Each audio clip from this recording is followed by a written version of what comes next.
Hi hello అందరికీ welcome back to our YouTube channel explore with Sai.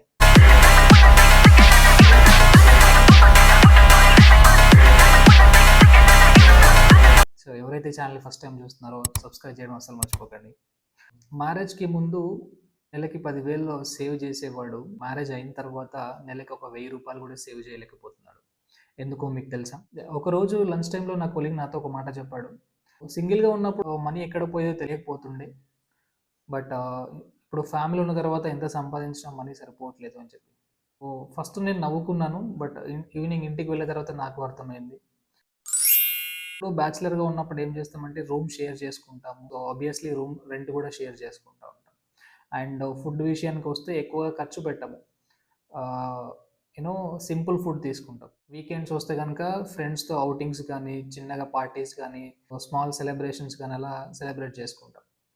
And important thing వచ్చేసి సింగిల్గా ఉన్నప్పుడు మనకి రెస్పాన్సిబిలిటీస్ చాలా తక్కువ ఉంటాయి కాబట్టి ఆబ్వియస్లీ ఆటోమేటిక్గా సేవింగ్స్ అనేవి చేస్తాం. మ్యారేజ్ అయిన తర్వాత ఏమవుతుంది, ప్రతి సంవత్సరం హౌస్ రెంట్ అనేది ఇంక్రీజ్ అవుతుంది.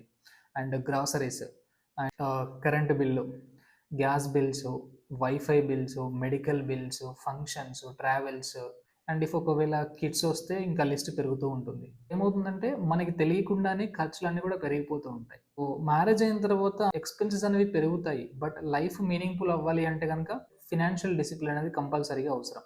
సేవింగ్ చేయాలంటే పెద్ద అమౌంట్ ఏం అవసరం లేదు. ఒక 500, 1000 నెలకు ఒక 500, 1000 ఒక సెపరేట్ అకౌంట్‌లో సేవ్ చేసి దాన్ని టచ్ చేయకుండా ఉంటే చాలు. ఇక్కడ ప్రాబ్లమ్ అనేది ఎక్స్‌పెన్సెస్ కాదు. మనం ఫీల్ అయ్యే రెస్పాన్సిబిలిటీ యొక్క ప్రెషర్. దానివల్ల ఏమవుతుందంటే మన అవసరాలన్నీ కూడా పక్కన పెట్టి ఫ్యామిలీకి ఏదైతే ఫస్ట్ ప్రియారిటీ ఉందో సో దానిపైన ఫోకస్ చేస్తున్నాం. వీలైనంత వరకి ఎంతో కొంత సేవ్ చేయండి. ఈరోజు మీరు చేసే సేవింగే రేపటి రోజున మీకు మంచి పీస్‌ఫుల్ లైఫ్‌ని తీసుకొస్తుంది. ఇలాంటి వీడియోస్ కోసం ఈ ఛానల్ సబ్స్క్రైబ్ చేసుకోండి. మరొక వీడియోతో మళ్ళీ కలుద్దాం. Thank you.